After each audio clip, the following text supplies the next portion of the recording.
So I'm back from my second visit to Medjugorje, and I thought I would share my experiences about this.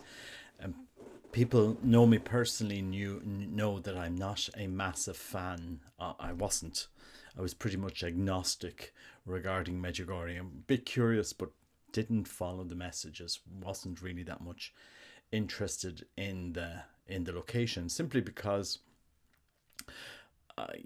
I'd heard a lot of reports. I'd read Michael Jones's book and other reports and what other people had said and what the bishop had said about Medjugorje, and I just said, okay, look, this is just another form of spiritual abuse, another fraud in the church, and I've seen enough frauds, and they don't end well. You know, these towers that we build up in the church, this phenomenon that we build up in the church, and I hate lending my faith to something like that. I just don't didn't really want to get involved. But as I've said before, and I did a video on this last year, I was wrong about Medjugorje, and it was interesting to go back now the second time. At a time I hadn't planned to go. I hadn't planned to be there in December. I wanted to be there in October. But I was strongly getting in prayer that I shouldn't go in October and that I should go to France instead. And then I just changed my flights, and I happened to be in Medjugorje for the feast of the Immaculate Conception. You know, the whole week. And I just wanted to reflect on really an area that I think the church, I think the Pope has actually spoken about this, but it's an area that I think the church has to look at a lot more. So whatever your thoughts are on the visionaries and on the Franciscans, because there's been a lot of talk about this over the years. If it is a fraud, well, my God, they are really keeping it up for a long time, because it's hard to keep a lie. It's hard to live a lie for so long, if this is really all faked and it's all staged. I mean, they are doing it very well. But even if they're, but leaving aside that for a moment, because I do think we always tread carefully regarding these apparitions, like always tread carefully. What I'm finding is everything else. The people that go to Medjugorje, like Heather Parsons, that Irish Protestant journalist, she went in the 1980s, and she saw Jesus. She had a real experience there in Medjugorje. She converted to Catholicism. Her children are Catholics. Her grandchildren are Catholics. That was a real conversion. That was real grace. That wasn't stage managed by the Franciscans or stage managed by the visionaries. And there are other people, there's other things happening in that village that are not organized by Franciscans, or not organized by the visionaries. And so when you catalogue it all together, there's really something to be studied in depth about this place. I mean, that's all I can say. It's a place of deep grace, deep conversion. The both times that I've been there, I've been speaking to people, and I've just been asking, why do you come here? Why are you here? And people were telling me, oh, I came here as a child. My parents came here, and I remember coming here, and now they're going back. And there isn't this one pyramid structure of Medjugorje where everybody's paying a subscription every month, or we're all signed up for something. It's really different. It's not an organization. It's a place. It's a parish with communities around it. Cenacolo and Oasis of Peace and different communities now that have sprung up in this town, this Catholic town.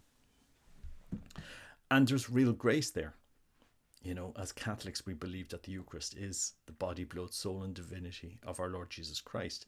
So you have actual sacraments, actual confessions, actual grace happening in this village. It's the truth. It's the truth. And those conversions are lifelong, profound, life-changing conversions. these impact people's lives. You know, they don't remain the same. And it's not just a sentiment. This is real deep conversion. I mean, I love Medjugorje for many reasons. I love it for the reverence to the Eucharist. I can see the Croatian reverence for our Lord in the Eucharist. You know, the most of the Croatians I saw were receiving on the tongue, reverently, many kneeling. You have adoration on Tuesdays, Thursdays, Saturdays. You have um, reverence for they have a Friday evening service for the cross, where people will spend time reverencing the cross. You have that rosary from 5 to 6 in the chapel or outside in the summer, and at the same time, while people are praying the rosary, you have all of this confession going on either side of the church. You've hundreds of priests sometimes there in the summer. Now in the winter, it's a lot less, but you still had a lot of queues for priests on both sides of the church while people are praying the rosary inside. So I would just love for the church to actually investigate everything other than the visionaries and the messages. What else is happening there? If you were to take Heather Parsons' account, what happened to her in the 1980s, that alone, I mean, it would be great if the Vatican investigated that, and just to get, what their, the views on it, because we have, decades of study now on these things. I mean, you have Father Leon Pereira's his own experiences in Medjugorje, and you have many other people that are going there and having strong conversions, starting apostolates. You have Mary's Meals, which is it's a massive apostolate in the church. So I just find the phenomenon, the place, the town, incredibly life changing in many ways, and it's something that you really need to experience. Because I see a lot of people putting in their comments, did you not read what the bishop has said? Did you not read what this report or that video, or did you see this, or what Michael Jones wrote, or this priest said, and so forth? And I said, okay, I think most of the literature in Medjugorje has been focused on the Franciscans and on the visionaries, on the messages. You have most of it is focused on the Franciscans and the visionaries. Now, if they're faking this after 40 years, I mean, it's hard to live a lie like that for 40 years. It's hard. It really is. I'm just saying. These things, if it's not, if it really is fake, if the, sooner or later it comes crumbling down, because it's the nature of things. It was like the Legionaries of Christ, the Father Martial thing. Sooner or later, the whole tower comes tumbling down, or other things in the church, other groups and other movements. But Medjugorje is very different from my personal experience. It's not a movement. It's not like we've signed up there, we've gone over and we've signed up and we've joined something. If you know what I mean, nobody's gone there, and it's just adoration, rosary, confession, mass, sacraments, prayer. That's what the place is doing. It's just focused on the bread and butter of Catholicism, on the sacraments, reverent sacraments. You go to Medjugorje, even when I was there last year, there was nothing of this COVID mania that was going around. There was nothing of the synod and synodality, not even mentioned. You don't see it at all. It's not mentioned. It's not in the homilies. It's, there's some of the craziness in the church. It is an oasis in that sense. And it's very traditional. I in many ways, I find it very, very, very traditional. So I think that's the message I'd be giving to the church. On the one side, yes, we have the visionaries, and you have the Franciscans, and there's been the debate, and there's been the reports and all that. I'd love if the church now did a whole report on everything else that's happened over the years, like the Heather Parsons and the Father Leon, and all of the other people that have gone to Medjugorje and have had, real life encountering changes, that they've been transformed. They've given their life to the priesthood, or to becoming Catholic. All of that. That's the report I would love to see in years to come.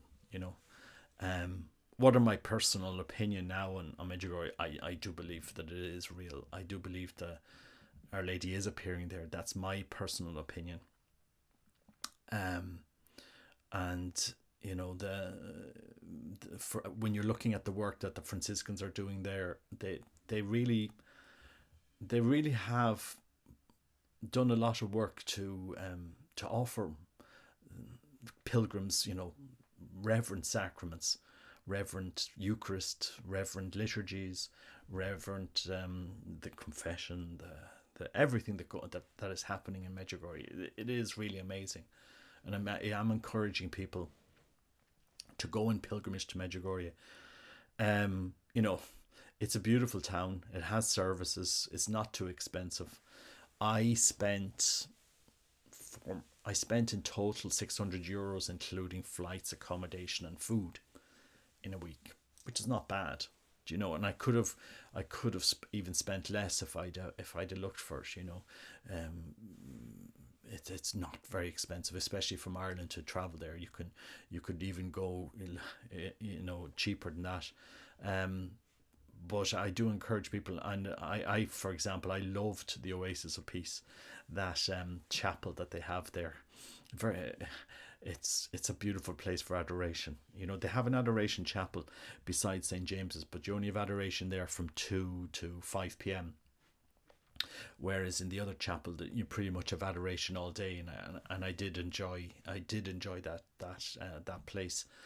And that's my impressions of Medjugorje, and I can just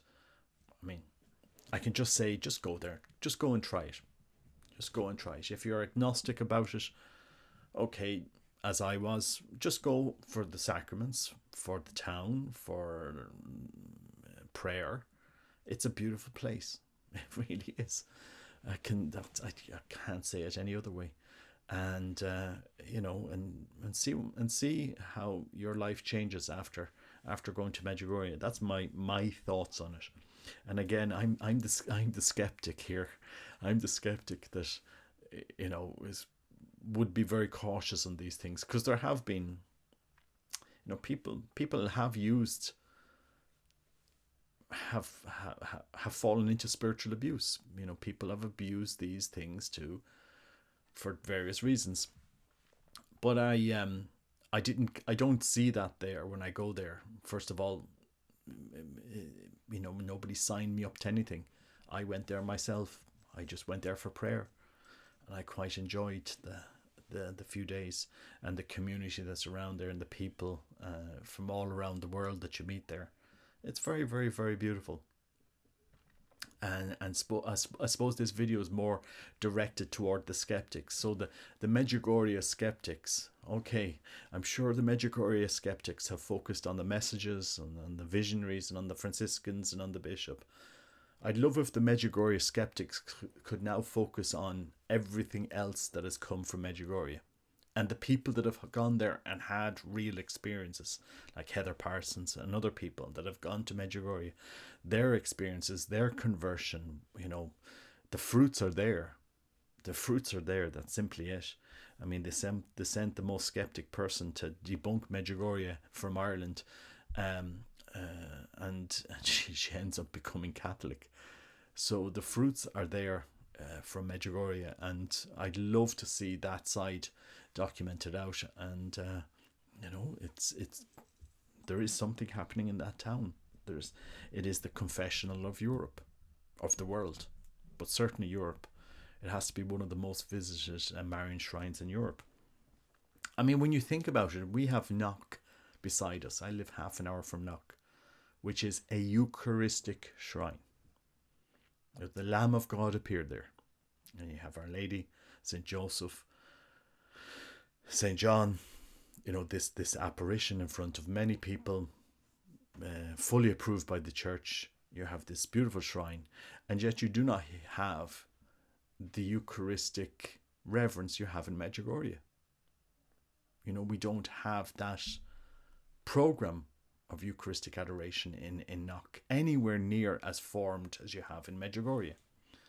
You know, there is Eucharistic adoration there, but many times it's very badly attended, especially in the winter. There isn't a program. There isn't a draw to that shrine for, you know, in the summer there is, but in winter there's nothing there in the evenings at all. There's no adoration sometimes, and that's, it's not to criticize the shrine. It's just to say, okay, well, this is a fully approved apparition. The shrine is a Eucharistic shrine. It has an airport beside it, which Medjugorje doesn't have. Medjugorje doesn't have an airport on its doorstep, and Knock does, and yet we haven't developed Knock as a pilgrim's shrine around the whole Eucharistic side of it, whereas Medjugorje has. That's the fact. You have St. James's Chapel, which has its program, its adoration. You have adoration beside the chapel. You have other communities around Medjugorje now starting up, building up with their chapels, their communities. And, you know, you have the services. Oftentimes in Knock, we have a hotel. You don't have the amount of services around that town. Actually, it's a lot of businesses have closed in Knock since the 1980s.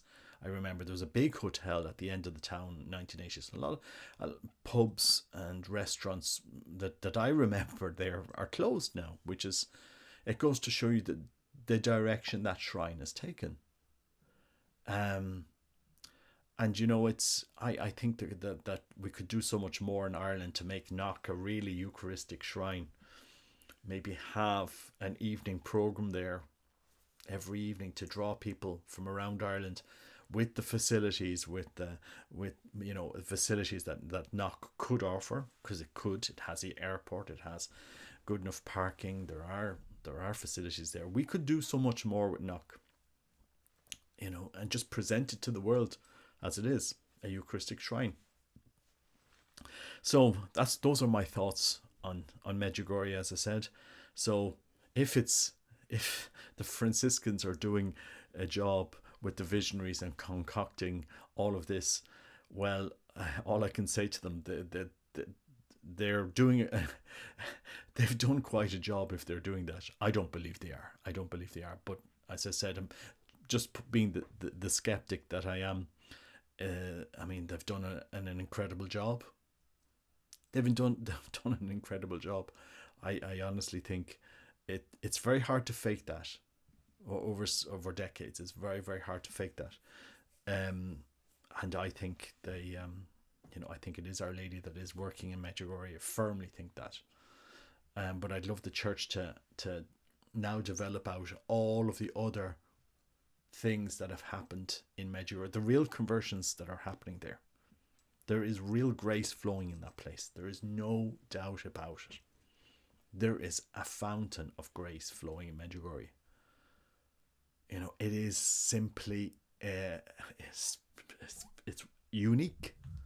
And I've been to Marian shrines all of my life. I remember going to Pompeii, Our Lady of Pompeii, Our Lady of Europa, Covadonga, Częstochowa. Częstochowa is a pretty good shrine as well, with a lot of the programs that you have. It's usually packed, Częstochowa, and that's one of the Marian shrines. Generally, you would all year round is packed, and it's quite an experience. But I've been to Bano in Belgium. I went there this year. Lourdes, Fatima, Knock, Guadalupe, and you know they're as I said, I've been to Loreto and Assisi, even though Assisi isn't a Marian shrine, it's a major pilgrimage site. So I've been to a lot of Catholic pilgrimage sites, and there is no place like Medjugorje. That's saying a lot.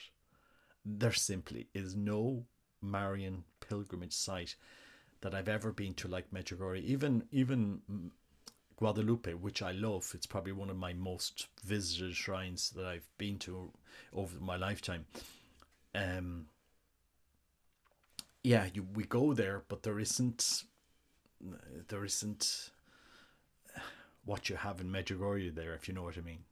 It's just, there is something in that town, either the pilgrimage site or the facilities or the community or the people you meet or the program that they have, because the program they have is really powerful. I think it's actually the prayer and the confession, because when all of the confession is going on, you have people praying in the church or outside. You have all of this prayer happening at the same time confession is happening, which you certainly don't have in knock. Knock has a it's the confessionals are completely lost. If you're just a visitor to knock and you weren't thinking of going to confession, you probably wouldn't even know where the chapel is. You probably wouldn't even wander down there. Whereas if you had the confession at the same time in a more open area, in a more visible area like Medjugorje, you would definitely it would definitely drive another focus, especially during the summer. You see hundreds of priests. They're all lined up both sides of the chapel. It's just very, very evident. You can't miss it. And I don't know, it's just what they've done there. And anybody that's gone there, you'll see it. And I was just looking at the Franciscans that they were doing over the week that I was there. They had mass at 6 a.m. So they were getting up, 5:30, 5:15, well, 5 really. They would, if they wanted to get up, get prepared, have prayers, and then mass. And then they were finishing up at 8 p.m. in the evening. So they're the whole day ministering, and then they do some masses in other satellite around the town as well, in other chapels and other locations. So it's really well done to them. That's all I can say. The hard work that they do, and the inspiration that they're giving to people. I thought it was just an amazing experience.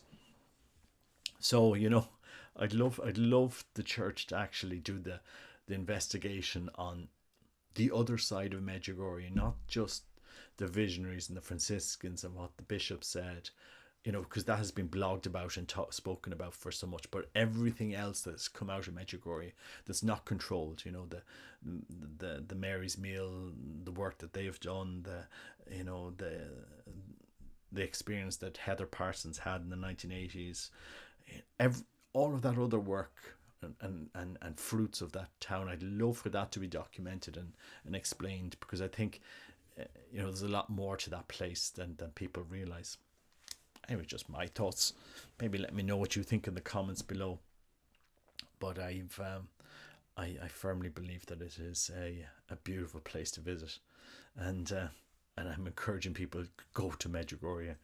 Go to Medjugorje for a beautiful Catholic pilgrimage. That's my advice. Just go on one of the pilgrimages, enjoy yourself, avail of the sacraments, go to confession, go to the adoration, do the walks in the mountains and the Apparition Hill, go around the town. I did 15 kilometers walk each day that I was there. Go out from the town, go around, up Cross Hill, come down, go around, go up Apparition Hill, come down, kind of a loop walk. And they have bicycle tracks and everything there. I loved it. I absolutely loved it. God bless you. Take care. Bye bye.